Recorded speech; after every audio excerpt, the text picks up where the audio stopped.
Welcome to the CEC Report. It's February 11th and I'm Robert Barwick. And I'm joined again by Craig Isherwood, the CEC leader. Welcome, Craig. Thanks, Robbie.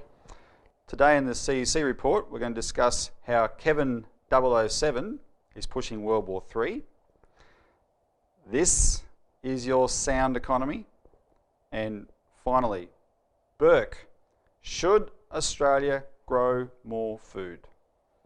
So first, Kevin 007 is pushing World War III. This week, Kevin Rudd fairly dramatically carpeted the Syrian ambassador to Australia, hauled him in to demand regime change in Syria. Now, Rudd, you think, what's the Australian Foreign Minister doing, making these kind of demands? Well, Robbie, he's just come back from the Munich Security Conference where he's been hobnobbing it with the likes of Henry Kissinger and other of these neocons forces that have been pushing for the war up in Europe against Syria. Well, he also feels like he's on a roll, because one of the things that happened last year that kept him prominent was he was one of the first Western political leaders as Australia's foreign minister to demand intervention into Libya. And of course that subsequently happened, and Gaddafi was subsequently assassinated. All as a policy of the empire's regime change idea. Exactly. Now I think, Craig, it's very important for Australians to forget all the soap opera. When you look at the world at the moment, this soap opera between Rudd and Gillard is a soap opera. Look at how Rudd actually works. Now, for an insight into Kevin Rudd, I urge everyone to read the CEC's 2009 New Citizen article, which we'll display on screen. It's available on our website. And it's on our website. And it's entitled, On Her Majesty's Secret Service, Kevin 007. In that article, we talk about how it is highly probable, you can never prove this, but it's highly probable that Kevin Rudd is an actual intelligence agent. Kevin Rudd was trained in DFAT, the Department of Foreign Affairs and Trade, of which a branch of DFAT is Australia's foreign spy agency, ASIS, the Australian Secret Intelligence Service. Now, from its beginnings in the 1950s, ASIS was set up to function, and still does, as a branch of MI6, British Foreign Intelligence. Before Rudd got his first job in politics, which was as Wayne Swan's Chief of Staff in 1989 in Queensland, he'd just been accepted as the London liaison for Australia's peak intelligence body, the Office of National Assessments. And this is very compelling evidence to show that this is who Rudd actually is. To see how it works in practice, though, the thing that Australians is sort of downplayed at the time, but it's a real insight into Rudd. When the Iraq War started in 2003, remember there were demonstrations right across the country against. In fact, there were bigger demonstrations in Australia against the Iraq War than against the Vietnam War in the Vietnam War moratoriums, which are huge, and it was part of the backlash around the world. And so the ALP, under Simon Crean then as the leader, opposed the war. And that was their public position, and so Kevin Rudd as the Foreign Affairs spokesman had to come out and speak that position. This time they're in opposition against Howard. They were in opposition. Howard was the Prime Minister. But what wasn't as well known is that inside the ALP caucus there was a rump of neocons who were arguing forcefully that the ALP should support the war. And they were Kim Beazley, Michael Danby, our old buddy, and Kevin Rudd, right? That he was trying to get that position then.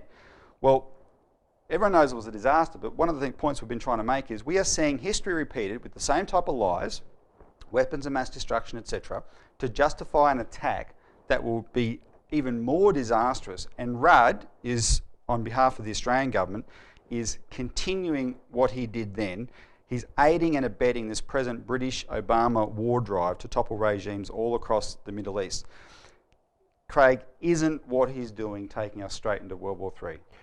Well, Robbie, look, as we've said many times in this program, the issue is not Syria, it's not Iran, it's Russia, China and India. It's the world's populations. Look, what we have in the world right now is people have been hearing lots of reports about the Greek debt and how they're trying to find a $130 billion rollover of this never ever finishing rollover of these bailouts, right? The problem is that Europe is bankrupt. It's bankrupt because it's part of the British monetary system, which we go through in great detail in our publications, how the British Empire still exists, but as a monetarist empire. But unfortunately, under a monetarist empire, it has to promote free trade globalisation, which means looting the population. So what we've got in Europe is a series of basket case countries that are completely shattered and broken down. It's a self-inflicted collapse. That's right. And what you have is an opposition to that. You have Russia, China, and you have India. Now, Russia and China are acting as sovereign nation states should. They're trying to develop, under great degree of attack, mind you, particularly the attacks against Putin. Yeah. They're trying to develop their economies internally for their peoples. Now, this means that they've been somewhat successful, nowhere near as successful as they could be, and therefore they're in a sense isolating themselves, insulating themselves a little bit from the global financial crisis. But it sticks out that the British, through their empire, the monetarist empire, can't have a situation where you have a stronger Russia, China, and potentially India than the rest of the British so-called empire's minions. That includes Australia and the Commonwealth countries and so forth. Because they're not going to give, the British aren't going to give up free trade. They're not going to give up monetarism. So that collapse is not going to stop. That's right. They're just determined to make sure no one else rises as they fall. And rather than have anyone else rise, they'd rather create a world war. Now, the intention of attacking Syria or Iran is, as I said, Russia. Russia has strategic alliances, military, economic alliances with Syria. It has bases in Syria. So to the degree that the Syrian government is attacked, or even the Iranian government is attacked by Israel or whatever's being mooted, the fact is this draws Russia in deliberately and quickly. And the problem is, under today's circumstances, we're not talking about conventional war anymore. We're talking about thermonuclear war, first strike. And the powers that be that know this about nuclear wars know that the first strike has to be devastating. So you're not just going to have one nuclear weapon lobbed into an area. You're going to have a massive retaliation very quickly, and this can escalate to basically the destruction and the extinction of the human race at this particular point of time. The fact that Kevin Rudd is participating in this is actually a treason to the interests of Australians.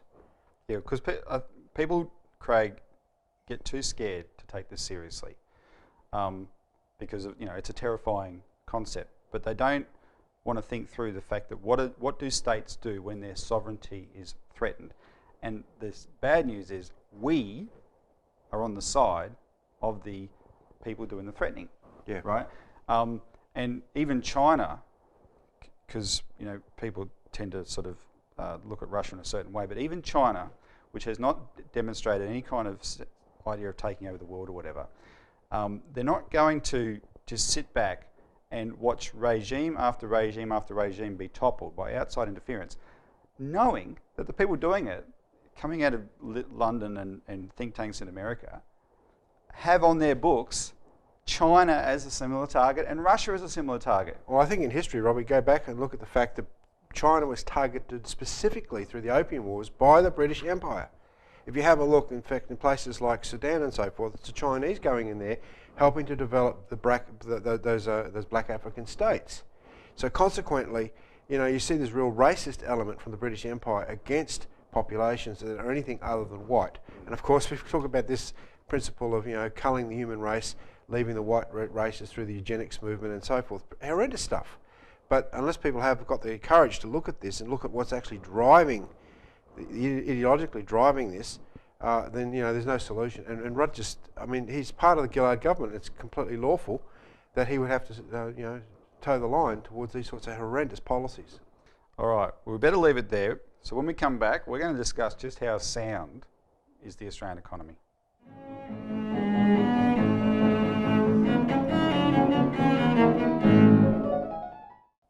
Welcome back to the CEC Report. So now, this is your sound economy.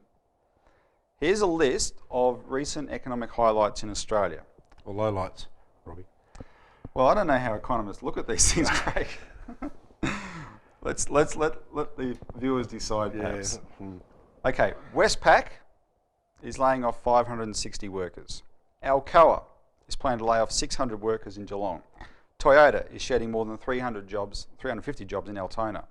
Heinz has shed 150 jobs. Telstra, 210 jobs. Holden, 100 jobs. The Mortein factory, 200 jobs. We don't have flies anymore. With the fly. Vodafone, at least 200 jobs. And also, just in the last few weeks, Macquarie Bank revealed that in the last 9 months, they had quietly shed 1,000 jobs. 1,000 less millionaires. 1,000 less millionaires in the millionaires factory. Yeah, boy. All right, that's one predicate. Another predicate. Right now, South Central Queensland and Northern New South Wales are suffering their third great floods in 2 years. But they are, and the people are totally demoralised by it, as you would be. But the point is, they are left to the mercy of nature without adequate infrastructure protection. We haven't mobilised to boost up the infrastructure to protect against this. They are being treated like a third world country. And most of the infrastructure, I understand, Robbie, has been put in by themselves, not by the government. Well, the City of St George, for example, put up an emergency levy a year ago, and that's the same one that's protecting them now. Yeah, and they barely got through that one too. Now, we often talk about austerity in Australia, but right now there's a pocket where austerity is more brutal than anywhere else, and it's the state of Tasmania. Under a Labor government, they had this fascist idea of balancing their budget, and they have slashed funding to elective surgery, just gutted it completely in that state. It prompted this week in Parliament Andrew Wilkie to call for a federal takeover of that state's hospitals because, quote, Tasmanians are dying. All right, the final predicate. Last night, quite dramatically, Westpac and ANZ raised interest rates. The Reserve Bank didn't raise interest rates, they did. So Craig, back in 2009, you called for specific measures in our Homeowners and Bank Protection Bill video that would have fixed the crisis in the Australian economy, which has been denied up until now. It would have fixed it by now. Yeah. So for the sake of the audience, what did you say then should have been done and still should be done? Well, what I said back then, Robbie, was premised on this idea that Curtin and Chifley understood when they actually regulated the banking system back in the war years, but also Roosevelt did with the Glass-Steagall Acts in 1933. The problem we have is that people have to realise that banks are only there for their shareholders. They are not there for the public good. They're private corporations. And somehow, it's a big deal for banks to expose themselves by going against the so-called political will of the government of not raising interest rates. But look, at the end of the day, banks are going to do this. They don't give a hell about the general welfare of the population. We've seen this many times in the depressions, that banks will operate against the economic welfare of the country to protect their shareholdings first and foremost. So for that means that the government has to act on the basis of protecting the general welfare, of developing the physical economy of the nation. Now, we haven't got one politician that I know of in our federal parliament that's prepared to say, I represent the people, I don't represent the banks, and stand up and put policies forward. Now, this is what we did back in 2008 when the entire system was coming down. We said we had to go with a system of protecting the banks. Now, that's a bit of an irony, because I'm not talking about destroying the banks. I'm talking about we have to have a banking system. We have to have a banking system that actually functions to provide the necessary monetary flows and so forth for the physical economy. So therefore, the first thing we have to do is place the entire system under bankruptcy protection through a federal agency. Establish a federal agency to put all the banks under protection, right? Because this interest rate rise overnight proves what we've been saying. They need it. Not only do they need it, Robbie, but they're going to break now and just protect themselves. So they're going to keep raising interest rates because they have to. They're broke. They've borrowed so much money overseas now that they have to raise interest rates in order to be able to protect their borrowings.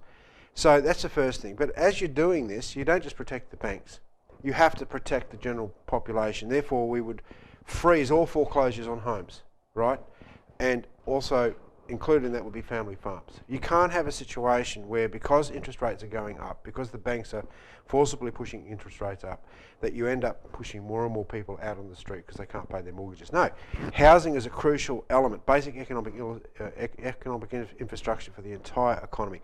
You freeze foreclosures. No, we're going to put you under bankruptcy protection, the banks, and we're going to keep people in their homes and on their farms. Full stop. Make that decision. And then you have to look at the inflated value of the housing. That's the third point. You have to adjust the housing prices downwards. You have to physically say, look, these things have been part of a bubble. You know, the initial First home buyers. First home bonus grant had is acknowledged as increasing the inflating of the housing prices. But the trade-off is you don't just devalue the housing, you adjust down the value of the debt as well. That's right, and you bring the two down together so that they don't intersect, write each other off, right?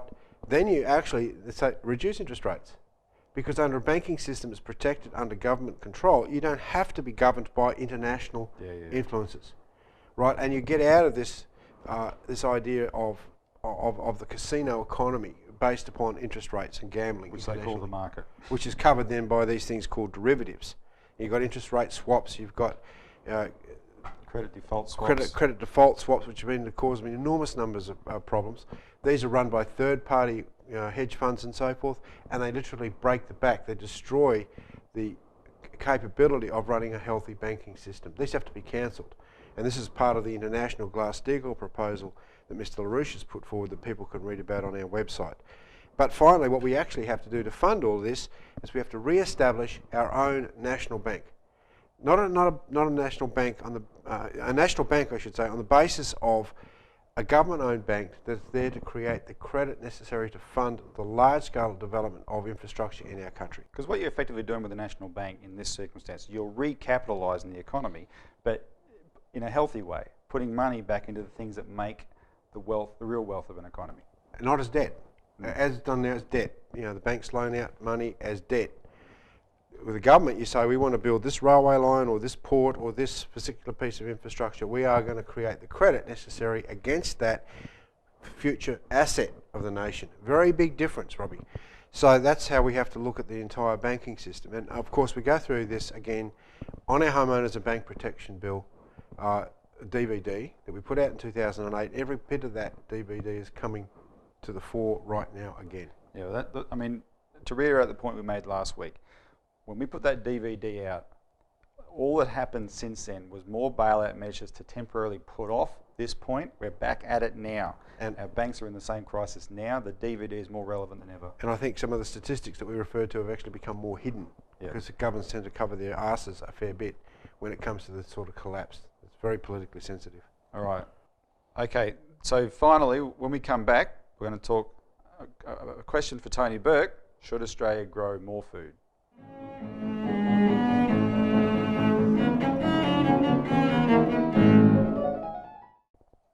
Welcome back to the CEC Report. So finally, a question for Tony Burke. Should Australia grow more food? Following on from our report last week, the Murray-Darling Basin Authority very sneakily held a meeting in Mildura yesterday our time, Friday afternoon, February 10. So it's Friday afternoon, Craig. It's in the middle of harvest. 2 p.m. Yeah. 2 p.m. to make sure hardly anybody could come.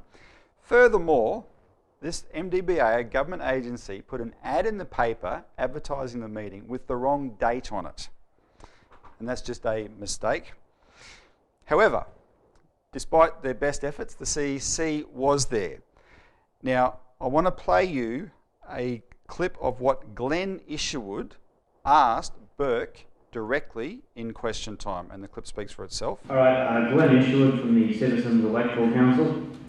We're the fellows out the front of the tables. I was going to say some things about the Water Act, but Anthony here covered it pretty well, so I'm going to just mention that the Water Act ignores the world reality we're finding ourselves in.